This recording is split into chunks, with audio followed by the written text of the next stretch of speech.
What's saying, YouTube? Roller Mini here. Today we're going to be looking at how to use really old Vallejo Model color paints in the airbrush. You don't need to buy airbrush paints. They obviously help, but these bottles old. Look at that. They don't even make that brand anymore, like the way it looks. But so let's pour out what we need. You can see that's a thick pigment. And I'd rather be able to choose what I want to do with my product than to just have the airbrush stuff, and then it affects your brush painting or dry brushing, whatever you want to do.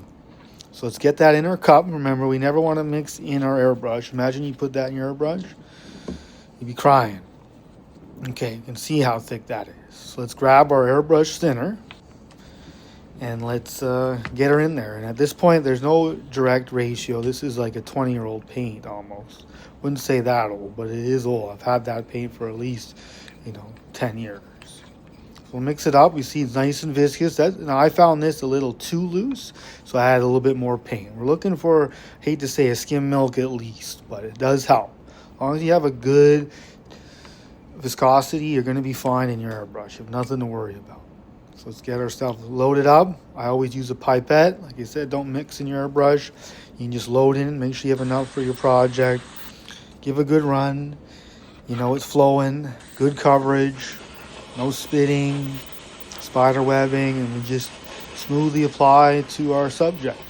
Just like with the primer. Remember, we're using acrylics. We don't have the luxury of using solvent-based paint, so we have to build it up slowly. We don't paint wet. It's nice and smooth. And you're going to have amazing coverage, right? That's just one take. We haven't had any issues so far. Now I'll just show you guys a couple techniques here. You see how it wasn't working? You just blow it out on the side, you're back to normal.